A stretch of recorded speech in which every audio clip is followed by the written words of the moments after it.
Hello everyone. हमने last chapter में देखा था कि जू और शुहा इंटीमेट हो रहे होते हैं। तो शुहा कहता है यह हर्ट हो रहा है, स्टॉप जू प्लीज़ रुक जाओ।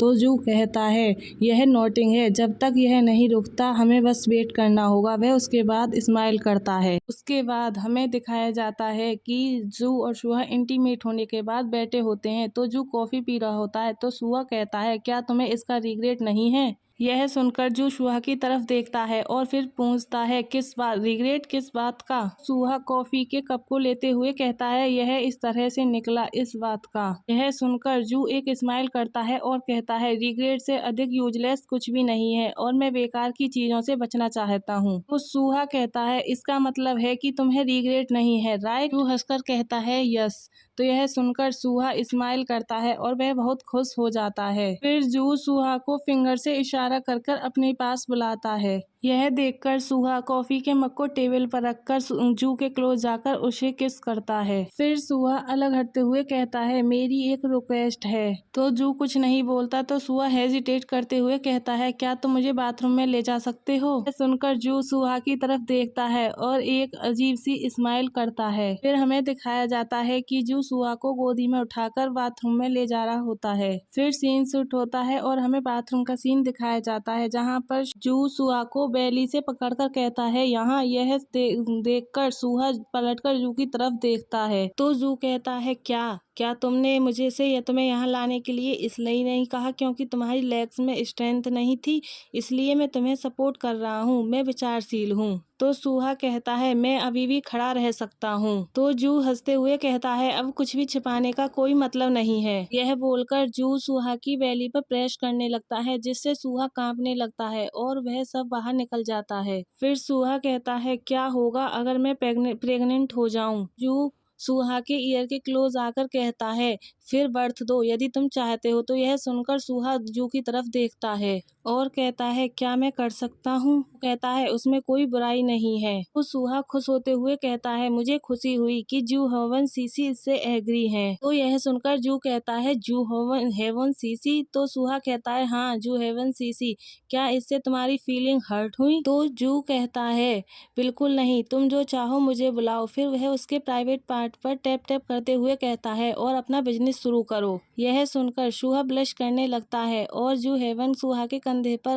अपने फेस को रखकर एकटक देखने लगता है। फिर वह शुहा के ईयर को बाइट करता है और सोचता है कितना क्यूट है। सीन शिफ्ट होता है और हमें नेक्स्ट डे का सीन दिखाया जाता है। जू आकर कहता है मैं वापस आ गया। तो शुहा सुस्त होकर कहता है क्या तुम्हें एक्सरसाइज करने में मजा आया। तो जू चेयर पर बैठते हुए कहता है वेल यह मजे से ज्यादा एक जरूरत है। तो शुहा अपने सिर को हाँ में हिलाते हुए कहता है ओ समझा। तू पूछता है तुम क्यों पूछ रहे हो। शुहा कहता है मैं भी शुरू करने की सोच रहा था। तो जू कहता है जब भी तुम्हें शुरू करने का मन हो तो मुझे बताएं, मैं तुम्हें जिम की मेंबरशिप दिलाऊंगा। यह सुनकर शुहा अपने कंधों को उचकाते हुए कहता है ऑनेस्टली कहूँ तो मैं वास्तव में ऐसा नहीं करना चाहता। मुझे लगता है कि मैं किसी भी तरह अच्छा परफॉर्मेंस नहीं कर पाऊंगा। सुनकर जू शुहा की तरफ देखने लगता है और कहता है क्यों तुम्हारे पास बेड पर इतनी अच्छी स्ट्रेंथ थी। आगे कहता है यह एक कॉम्प्लीमेंट है। यह सुनकर शुहा जू की तरफ देखता है और कहता है ओ थैंक यू। फिर जू सिगरेट पीने लगता है। तो शुहा जू की तरफ झुककर कहता है इसका टेस्ट अच्छा है। यह सुनकर पहले तो जू शुहा की तरफ देखता है, फिर वह अपनी सिगरेट को जलाते हुए कहता है जरूरी नहीं है कि इसका टेस्ट कितना अच्छा है, इसके बजाय आदत से बाहर स्मोक करता हूँ। शुहा से कहता है क्यों, क्या तुम इसे ट्राई करना चाहते हो। तो शुहा कहता है हूँ। जू सिगरेट के पैकेट को शुहा की तरफ सरका देता है। तो शुहा पैकेट को एकटक देखता है। तो जू शुहा को इस तरह देखते हुए कहता है जब तुम्हारा स्मोक करने का कोई इरादा नहीं है तो तुमने टेस्ट के बारे में क्यों सोच रहे हो। शुहा कहता है मैं रियली में इसे ट्राई नहीं करना चाहता, मैं बस सोच रहा था। तो जू कहता है क्यों। तो शुहा अपने हाथों को फोल्ड करके टेबल पर रखते हुए कहता है बिकॉज जू हेवन सीसी अक्सर ऐसा करते हैं। तो जू कहता है ट्राई करने के लिए थैंक यू, लेकिन मैं चाहता हूँ कि तुम वही करो जो तुम करना चाहते हो। सुनकर शुहा जू की तरफ टर्न होता है और कहता है मैं पहले से ही बहुत अच्छा कर रहा हूँ। तो जू स्माइल करते हुए कहता है ओह तुम्हारा मतलब मुझसे है। तो शुहा टेबल पर अपनी फिंगर से टैप टैप करते हुए कहता है हाँ, साथ ही पियानो बजाना भी अब मैं इससे बहुत अच्छा हूँ। जू कहता है तुम इतने हॉनेस्ट क्यों हो? तो सुहा कहता है क्या तुम्हें यह पसंद नहीं है? तो जू कहता है यह मुझे पसंद है। यह सुनकर सुहा स्माइल करते हुए जू की तरफ देखने लगता है। फिर जू अपने हाथ को सुहा के तरफ ले जाते हुए कहता है मुझे भी ये पसंद है। तो सुहा कहता है क्या?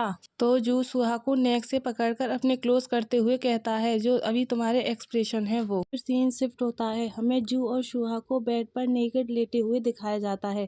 तभी डोरबेल बजती है जिसकी आवाज से सुहा की नींद खुलने लगती है तो जू उसकी तरफ देखता है। इन डोरबेल फिर से बजती है तो सुहा अपने सिर को हिलाते हुए कहता है इतना लाउड। सुहा को इस तरह देखकर जू उठता है और सुहा के सर पर हाथ रखकर सोचता है जब यह उसे इतना परेशान कर रहा है तो मैं यहाँ बैठ नहीं सकता, मुझे जाकर देखना चाहिए। जू जाकर गेट खोलता है तो वहाँ पर किसी लेडीज के पैर दिखाए जाते हैं। कोई और नहीं सुहा की मॉम हेयोंग होती है। तो हेयोंग अंदर आते हुए कहती है तुम इस टाइम सो रहे हो, अमेजिंग। जब भी मैं तुम्हें देखती हूँ तुम और अधिक आलसी हो जाते हो और तुम्हारे पास शर्ट क्यों नहीं है? तो जू गुस्से में पीछे से कहता है और बिना पूछे यहाँ घुस आने में तुम्हारे बैड मैनर्स का क्या रीजन है? तो हेयोंग कहती है मैं पहले से ही जानती हूँ कि तुम प्रॉपरली फ्री हो तो तुमसे कांटेक्ट करने का क्या मतलब है? हेयोंग सोफा पे बैठते हुए कहती है सुहा के बारे में क्या? तो जू कहता है सो रहा है, तुम क्यों आई? तो यह सुनकर जू रूम की तरफ देखते हुए कहती है क्या तुम्हें पता है कि टाइम क्या हो रहा है? जू कहता है किसे पड़ी है, आप तब सोते हैं जब आप थके हुए होते हैं,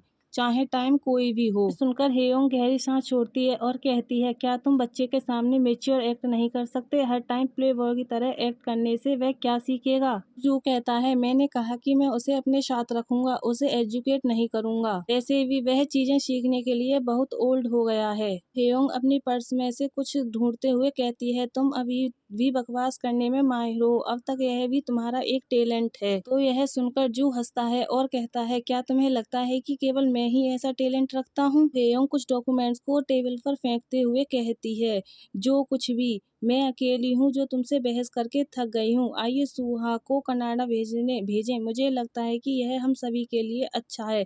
यह वह विदेशी स्कूल है जिसमें वह अटेंड करेगा, इसलिए तुम एक नज़र डालें और कंक्लूजन पर पहुंचे। मैंने सेक्रेटरी जो को भी नियुक्त किया है, वह वहां उसकी देखभाल करेंगे। यह सुनकर जू कहता है मुझे आश्चर्य है कि क्या वह सिर्फ इसलिए जाएगा क्योंकि हमने उससे कहा था? जो हेयोंग कहती है ऑफ कोर्स वह ऐसा करेगा, यहाँ अनकंफर्टेबल रहने से बेहतर होगा कि वह कनाडा चला जाए। जब उसके लिए स्कूल की सारी फीस, लिविंग एक्सपीरियंस और बाकी सब कुछ चुका दिया जाएगा तो वह इनकार क्यों करेगा? तो जू कहता है वह शायद मना कर देगा। तो हेयोंग जू की तरफ देखते हुए कहती है और तुम इतने श्योर क्यों हो? जू अपने हाथों को फोल्ड करते हुए कहता है क्योंकि वह यहाँ अनकंफर्टेबल नहीं है। तो यह सुनकर हेयोंग स्माइल करते हुए कहती है मुझे नहीं पता कि वह कैसा फील करता है, लेकिन मुझे ऐसा लग रहा है कि तुम ही वह पर्सन हो जो उसे दूर नहीं भेजना चाहते, राइट? क्या तुम उससे अचेयर्ड हो गए?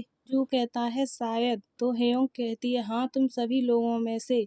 तो जू कहता है हाँ, मुझे आश्चर्य है क्यों? तभी सुहा गेट खोलता है और जमाई लेता हुआ बाहर आता है। वह बिना पैंट पहने हुए हेयोंग के आगे से निकल जाता है। हेयोंग उसे इस तरह से देखकर फ्लिंच हो जाती है। गाइस, हमारा चैप्टर यहीं लास्ट होता है। आई होप आप सब लोगों को पसंद आया होगा। पसंद आया हो तो लाइक, सब्सक्राइब एंड कमेंट करें।